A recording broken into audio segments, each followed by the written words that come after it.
This is The Art of Plenty. My name is Amy McInnes. Let's get into it. I want to spend time talking about the process of thinking. Do we have to spend time thinking?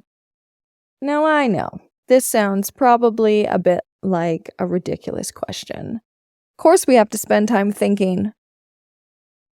But let me unpack this a little bit more for you. Because there's some decisions in life, there are some problems that we encounter that require our intentional and deliberate thought. And sometimes we have to continue to think about those things, about the same problem, for a very long time before we actually land on an answer that we feel comfortable about. In my own life, there was a period of 3 to 5 years where I mulled over the same question. It constantly haunted me. I would wrestle with it in the evening. I would wrestle with it in the morning. And it was a decision that I could not make lightly because the consequences of that decision, the consequences of whether I did that thing or did not do that thing, would have an impact on the rest of my life. So I knew I could not take it lightly. And no matter what I employed in that 3 to 5 year period, I could not get to the answer. Until all of the sudden, as in 3 to 5 years sudden, I knew the answer. What was that question? That question for me was I going to marry Jody? Was he the person that I wanted to spend my life with? And I wrestled for 3 to 5 years over that question. Now, it's not like he proposed and then I spent 3 to 5 years giving him a decision. It wasn't like that. But what it was like was I was in a relationship with him, and our relationship was changing and had different fluctuations because we weren't necessarily living in the same city at that time. So we were apart from each other, and then we would be in the same city again. But I wanted to know in my heart, is this a person that I can see myself spending my life with? And I wasn't sure. I wasn't sure for what felt like a long time. Now, this is the crux of why making decisions can be so difficult. When the decision has implications for our future and can drastically impact our future, they're that much more difficult to make. But the part that makes it hard isn't the impact that it's going to have, it's the fact that we do not know how it is going to turn out. I could not in a million years have predicted how difficult and how draining and how all-encompassing marriage was going to be. When I was wrestling with that decision, I knew it was a big decision, but I did not realize what that decision would mean for me. And there was no way that I had that information when I was trying to make it. And that's why decisions are so difficult, because their consequences come after the decision is made. And some decisions we can fix, we can repair quickly, we can get back on track. And other ones, we don't. They have greater implications. And that is why we really need to spend time thinking about some things. Spending time answering and wondering and thinking these types of questions. Now, sometimes when we do that, as was the case with me for 3 to 5 years, sometimes the answers are not attainable for us in that moment. Sometimes, even though we're thinking and we're putting the time in and we're putting the energy and the effort in, we can't get to an answer. How come? what are the things that hold us back from getting an answer that we're seeking? One of the things that I think can impact that is timing. Now, if you've listened to my second episode, it's all about timing. And if you haven't listened to it, go back to that. I'm not going to belabor those points in this one because I've got some other really good stuff I want to get to. But sometimes the reason we can't find the answer has to do with timing. Another reason why the answer might not be attainable, why the answer might not be readily available to us, is because there's something about ourselves or about the situation that we have yet to uncover. There is something that we have to discover about ourselves before we can discover the answer that we're seeking. Now, let me give you an example of how this could play out, because I see this happen a lot in relation to business. It can feel like we're stuck in a situation and there's no forward motion, or we've been waiting for something to shift in the company, and we're not there yet. We can't create that shift. And the place that I go to is there something that's happening in this season? Is there something that's happening right now that I need to learn? And once I learn that thing, then I will be able to have the answer. I will be able to uncover it. And I do this because of my lived experience. I know that the decisions that I'm making now, the way that I'm living now in my present, is going to have implications for my future. It's going to impact the way that my future unfolds.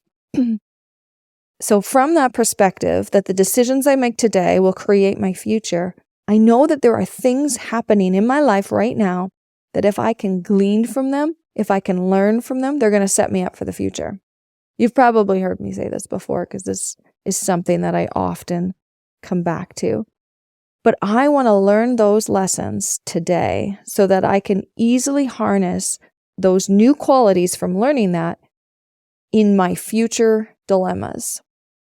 So when an answer hasn't come to me now that I am wrestling with, I pause and I look around and I say to myself, is there something that's happening right now that I need to understand better, that I need to have more clarity on? So if I get that clarity, then that clarity in itself will release the answer that I've been waiting for. Now, another reason, and this may be the biggest, of why answers are not attainable, why I can't find the solution, why I can't get down to knowing why or what it is that I'm trying to figure out, is because I haven't positioned myself to hear. I've thrown my question out to the universe. I've been mulling it over, but I actually haven't quieted myself to hear the answer. Can anybody relate to this? We ask, but then we forget to listen. We actually have to press in and focus on listening. And listening is actually a skill. It's a skill that you can perfect. It's a skill that you can get better. It's a skill that you can build. And ultimately, it's an individualized skill, because how you hear may be different than how I hear. How you listen may be different. And we touch on that in my course in How to Find Work You Love. There's some examples of discovering how you hear best. So that might be something that you want to check out further. If you ask a question, you have to wait for the answer. Listening requires waiting. There's a pause. The best listeners engage by not thinking about what they're going to respond when you're done talking. The best listeners are those people that are waiting while you're talking, and they're empathetically listening. They want to hear what you're going to say. The back of their mind isn't a script running of, oh, this is what I'm going to say next. They're not planning their words in response to you. They're sitting and waiting as you speak. They're listening. There's pause. There's expectation. There's genuine interest. Now I have to tell you, I am not the best listener. There are times when I will ask a question, and as soon as the question is out of my mouth, I've forgotten I've asked it and I've already moved on. It's flabbergasting to me, and it's bananas. Why would I even bother asking a question if I'm not willing to wait for the answer? When that goes on for me, I know that I have to slow down, that I have to focus, and it could be a sign that I'm doing too much, or it could be a sign that there's too much going on around me. But regardless of that, I have to make an effort. I have to say, you know what? This conversation matters to me. So I either need to stop what's happening around me so I can focus on the conversation, or two, I need to pause the conversation for a future time when I can give it the attention it deserves. But this skill of listening is something that I have had to develop, and it's something that I have to continually work at. We need to give ourselves the same gift of listening that we give to others who we love. Now, there are places that we hear our best. There are times of day when we hear best. And there are things that enable us to hear our best. So let me ask you this. Where do you hear your best? When do you hear your best? What helps you get into listening mode? Because there are factors that you can control, so that if you have a question, a burning question that you need the answer to, and you put it out there, you can set yourself up to actually hear the answer. Here are some examples of ways that you might be able to do that. Limit your distractions. I already touched on this, but a big one is phone distractions. This guy right here, if that is out and in your presence, it can be distracting when you're trying to listen. If you're watching this on YouTube, you probably just seen me hold up my phone. But for those of you who are not watching this on YouTube, I was showing my phone. Because if your phone is in your sight, if it's in your earshot, it is a distraction from what you're focusing on. Now, some people are amazing. They can have their phone in their presence and it does not distract them. But if this is something that matters to you and your phone distracts you, limit the phone when you're trying to hear. Turn it off. Leave it behind. That might be a trigger for some people who do not like to leave their phone behind. But there are ways to limit your distractions. Get comfortable with silence. Remember what I said about listening? It requires a pause and a wait. That pause and that wait happens in silence. But in saying that, you may also be a person who gets into listening mode with music. It might be classical music, it might be repetitive music, or it might just be that it's turned down really low, and just listening to music opens up that part of you that enables you to hear what it is that you need to hear.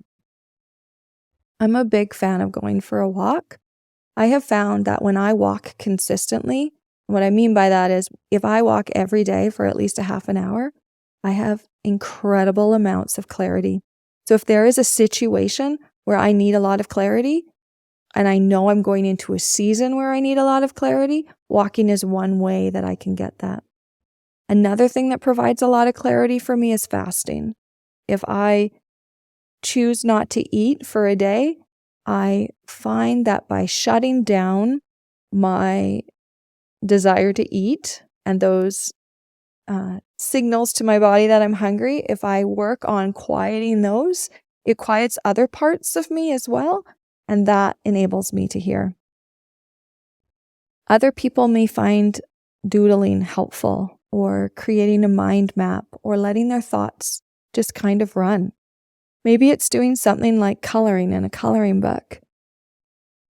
Other people maybe need to have coffee with their bestie, because when you get in the room with somebody that you really care about and you have an opportunity to take your filter off and just talk, the answer comes out in your conversation with them. They have a way of bringing something out to your attention, or even just the process of listening to yourself talk to a friend can loosen that answer from within you. So when, where, how do you get clarity? And if you don't know this about yourself, it is okay. The first job is simply just to experiment. Think of it as an opportunity to run some trials. Try doodling, try going for walks, try coffee with your bestie. Come up with a whole bunch of things that you can do that get yourself in the position to hear clearly. Run a bunch of experiments and see. Find out what works for you. When do you hear your best? I know for myself, first thing in the morning before my household is up is a fabulous time for me to listen, for me to hear, and for me to put aside things. I think it's because my house is not as distracting in the morning, and I know I have to be quiet, so I can't do things like the dishes or laundry or cleaning up, because if I do those things, I will wake up the house. So I have to be quiet, and it is quiet. So that combination makes it really easy for me to listen. And interestingly enough, oftentimes, if we sleep on problems, the answer will be there in the morning. There's actually scientific evidence that supports that our brain works stuff out on our behalf while we're sleeping and recovering. I mean, how amazing is that? And you know what really blows me away about that? It's not just mental problems, but even physical problems. So if you are an athlete and you're trying to figure out how to do something and you haven't been able to get it, in your sleep, your brain will rerun that scenario of how to do it. And in the morning, you could wake up and physically be able to do that. I just think that's so cool. And there are actually ways that you can increase your brain's ability to work things out while you're sleeping. If I remember correctly, even just thinking about the thing that you're trying to figure out before you go to sleep helps to your brain to bring that into action so that it can work on it while you're sleeping. So part of me wonders if my morning clarity comes from the fact that I have just woken up and been able to sleep through some of my problems and work on things. We have to be able to solve things in our life. We have to be able to come up with answers, and we have to be able to have clarity on what it is that we're doing, because the decisions that we make today will dictate our future. Now, Google is amazing, and so is ChatGPT. We have more answers and more questions than we can even imagine, and they are right at our fingertips all the time. We can even ask Google and ChatGPT advice on how to make decisions. We can even ask Google questions like, who do I marry? Or how do I know what to do with my life? And they will have an answer regarding the process that you should go through in order to answer that question. And the process can be helpful, but it's still limited in its ability to give us personal advice, because Google and ChatGPT do not know us. It doesn't know our life experiences or the emotional consequences that we will have if we make certain decisions. So to find our answers for the things that matter to us, we actually have to invest time. And as fast as ChatGPT can be at giving us a response, we still have to invest in the process of seeking and hearing. And you know as well as I do that the time that we live in, we're used to things being fast. We are used to quick access to information, quick access to food. But personal learning doesn't always fit this modern model. We don't get to have personal growth instantly. There are still gradations for personal growth. You still have to plant a seed, water the seed, make sure that it has nutrients, give it sun. It still takes time for that seed to grow and for that seed to turn into a plant that flowers, that produces fruit. And you can't always see the progress. And when you watch it day after day, you can't necessarily see the changes that are happening. But this is how personal growth is. And this is how making decisions and learning how to make decisions happens. It's something that we nurture, and it's something that takes time. Even when you get answers to your questions that are coming from outside sources, because there are a lot of people out there that have a lot of good information. Google has a lot of good information to share, and it can provide a lot of fabulous insight on how to make decisions and which direction to go. But here's why it's tricky. There's so much information out there that you have to be able to discern what information is good. Because guess what? If you didn't know this, it's not all good. It's not all equal. There is information out there that isn't good, that's going to set you down on a path that you don't want to be on. And some people say things like, well, you got to trust your instincts. But what if your instincts suck? I mean, for real, legitimately. We all know people that have bad instincts about things. And it doesn't mean that they have bad instincts about everything. They could be phenomenal at picking out good wine. You know how some people, they're just good at it. They go into a liquor store and they come out with good wine all the time. They just instinctively know how to do that. Can't explain it. It just happens. And then there are other people who they just have really good instincts when it comes to relationships. They know what to say, they know how to say it, and they're just a master of being in relationships. They're good at it. They know how to do it. Other people have really good instincts related to business. They're just built that way. They know how to make a business grow, and it's not because they went to school. But not everybody has good instincts about everything. And it's okay.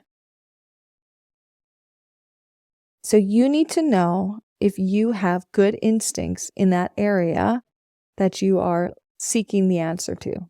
Because if you don't have good instincts, you don't want to follow your instincts in that area. If you constantly make mistakes in one area, then maybe it's time to stop following your instincts in that area. The way that you know if your instincts are good is look at your track record. You've been around. You've got some lived experiences. Look back at those. How are your instincts? Are you actually good at that? And if you're not, that's okay.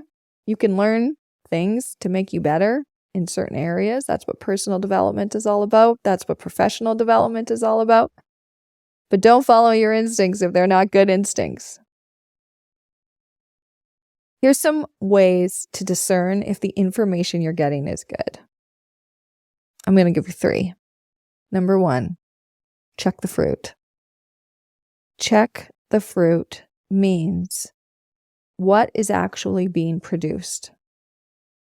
Would you ask marriage advice from somebody who's been divorced 3 times? Now, I'm not saying they can't change, and I'm not saying that they can't have an amazing marriage the next time around. I'm just asking, is that the person that you would go to marriage advice from? Somebody whose marriage have failed? Or what about business advice? Would you go to somebody who has failed multiple times at business for business advice? That would just be foolish, because that person doesn't have good fruit for business advice or for marriage advice. They just don't have a good track record. If you're asking someone to speak into your life, the thing that they're speaking about, you want to make sure that they have good fruit in that area. Do they have success in that? Do they know what they're talking about?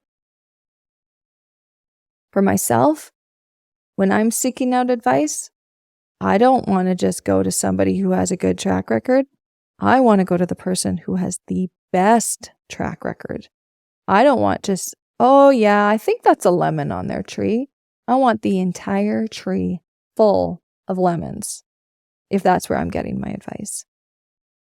Number 2, there are thousands and thousands of programs out there. So even if you don't have access to an individual in your personal life or in your personal circle, there are people out there that know things, and you can seek answers from professionals. Once again, circle back to number 1, check the fruit of those programs. Check the fruit of that training. Is there evidence outside of what they're telling you that what they're doing is actually good? Now, the third one is what I call checking in with your knower. Now, this is something that I learned, I don't know, maybe 18 years ago, 20 years ago. This is my way of discerning answers.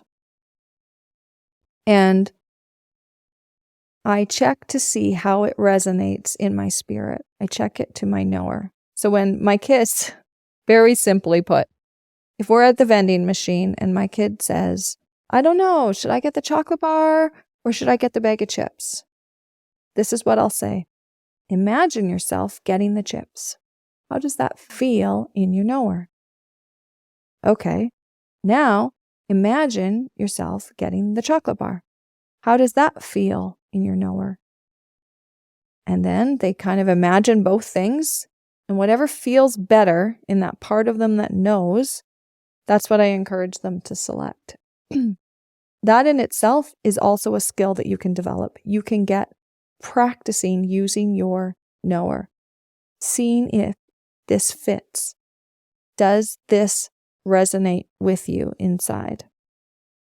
I hope today has been helpful. I hope today there's something that you can draw out of this that will help you make decisions, that will help to encourage you that there are things in life that you need to spend time thinking about, things that actually matter. I'm not talking about decisions like, what do I eat for dinner? Although, to be honest, that consumes a lot of my decision-making power lately. I'm talking about there's things going on in your life, and it's important that you spend time thinking about it and pursuing it and really getting into it. Because if you put the time in now, if you invest in this, it'll help set you up for where you want to go. Because it's hard.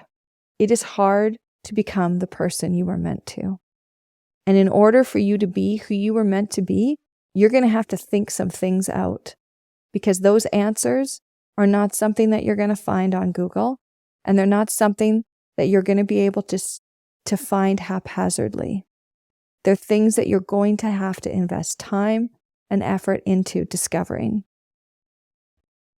But the process is worth it. If I'm speaking to you, if I've spoke to you today, I would love if you sent me a review. It's like a bit of a sounding board in here. Here I am talking to you, creating content that I hope matters, that I hope is helping you forge the path ahead. But I want to hear from you. I want to know if it's helping. And there's been a few people that have left reviews for me on different streaming places, like we're on Apple and I'm so thankful. Thank you for your reviews and your ratings. It really does matter. And I am one of those people, confession, when this part comes on in the podcast, I'm like, yeah. But now that I'm a content creator, I get it. I love to know what you're thinking because I'm having this conversation with you and I don't get to hear your thoughts if you don't review. And I don't get to know what you think if you don't rate. So I would love if you took the time to do that. Thank you for tuning in. I'm so honored and humbled that you would spend time in your day using your most precious resource, time, and gifting that to listen. That's a gift to me that you would spend that time listening to what I have to say. So thank you for that. That is an honor. Just a heads up, this content is for entertainment purposes only. It's not meant to be professional advice. And even though I'm a registered clinical counselor, this information today is simply for entertainment. If you need help, please reach out to someone because there are a lot of skilled, qualified professionals who will be able to speak into your life directly if you're needing help. Thank you. Let's stay connected. Follow me where you get your podcast. Check out YouTube. Check out my website. See you next week. Until next time, keep creating your masterpiece, a life of plenty.